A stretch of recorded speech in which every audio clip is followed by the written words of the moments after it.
Bismillah, Assalamualaikum warahmatullahi wabarakatuh. Sahabat yang dirahmati Allah, semoga Anda semua selalu dalam keadaan sehat walafiat, diberi rezeki yang melimpah, dan diberi umur panjang dalam keberkahan Allah Subhanahu wa Ta'ala.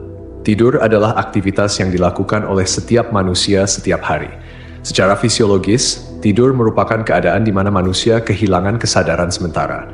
Dalam Islam, tidur sering dianggap sebagai bentuk kematian kecil, di mana roh manusia diatur oleh Allah Subhanahu wa Ta'ala. Namun, pernahkah terlintas di benak kita, kemana roh kita pergi saat tidur? Apakah roh benar-benar meninggalkan tubuh seperti yang digambarkan dalam film-film? Dalam pembahasan kali ini, kita akan melihatnya dari dua sisi, pandangan medis dan pandangan Islam. Namun sebelum melanjutkan, jangan lupa untuk mendukung channel ini dengan klik subscribe, like, dan lonceng notifikasi, agar kita terus bisa menyebarkan syiar Islam. Pengertian tidur menurut medis. Tidur adalah proses istirahat alami yang sangat penting bagi tubuh, jiwa, dan pikiran manusia. Kata tidur berasal dari bahasa Latin somnos, yang berarti periode pemulihan alami tubuh. Para ahli medis mendefinisikan tidur sebagai keadaan hilangnya kesadaran secara periodik, tetapi tetap bisa dipulihkan. Momen ketika fungsi tubuh bekerja secara minimal untuk memulihkan energi. Menurut penelitian, tidur dikendalikan oleh sistem hormonal dan irama sirkadian, yaitu ritme biologis harian yang dipengaruhi oleh suhu tubuh, cahaya, dan rutinitas. Dua fase utama tidur. Slow wave, fase tidur lelap, di mana otak beristirahat tetapi tetap aktif pada level rendah. Fase tidur ketika seseorang biasanya bermimpi.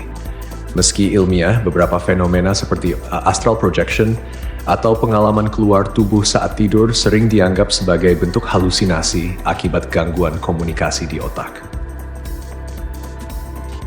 Pandangan Islam tentang roh saat tidur.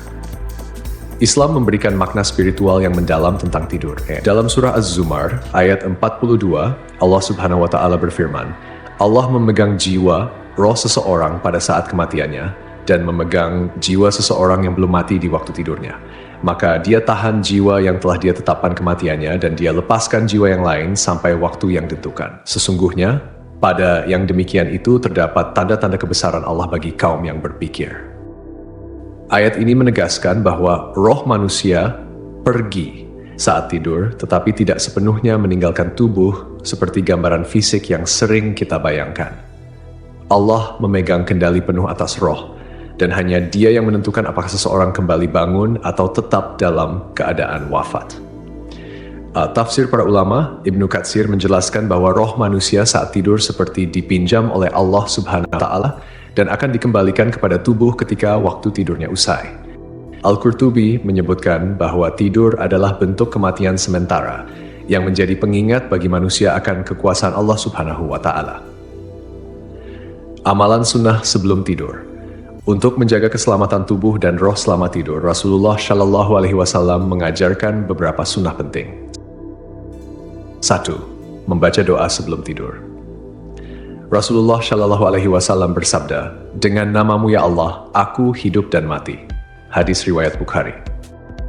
2. Mengibaskan tempat tidur 3 kali. Dari Abu Hurairah, Rasulullah Shallallahu Alaihi Wasallam bersabda, apabila salah seorang di antara kalian bangun dari tempat tidurnya, lalu kembali, hendaklah ia mengibaskan kainnya 3 kali sebelum tidur di tempat itu, karena ia tidak tahu apa yang terjadi di tempat tidur itu saat ia meninggalkannya. Hadis riwayat Bukhari dan Muslim. 3. Tidur dalam keadaan suci. Dalam hadis lain, disebutkan bahwa roh orang yang bersuci sebelum tidur akan lebih dekat dengan arsy Allah ketika dinaikkan ke langit untuk sujud. Tidur adalah aktivitas harian yang tidak hanya berfungsi memulihkan tubuh secara fisiologis, tetapi juga memiliki dimensi spiritual yang menunjukkan kekuasaan Allah.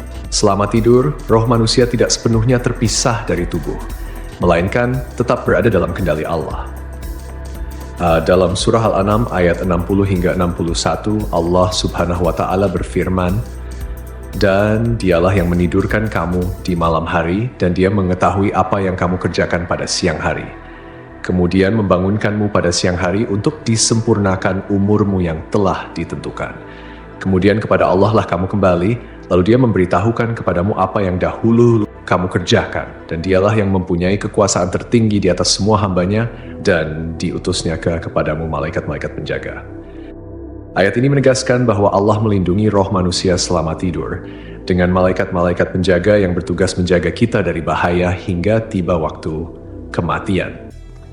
Menurut riwayat Ibnu Majah, roh tetap memiliki hubungan dengan tubuh, khususnya melalui hidung. Hal ini menunjukkan bahwa roh tidak sepenuhnya meninggalkan tubuh saat tidur.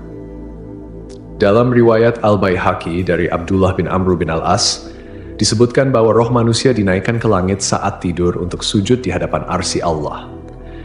Jika seseorang dalam keadaan suci sebelum tidur, rohnya sujud lebih dekat kepada arsy. Namun, jika tidak bersuci, rohnya tetap sujud, tetapi dalam jarak yang lebih jauh. Wallahu a'lam bishawab.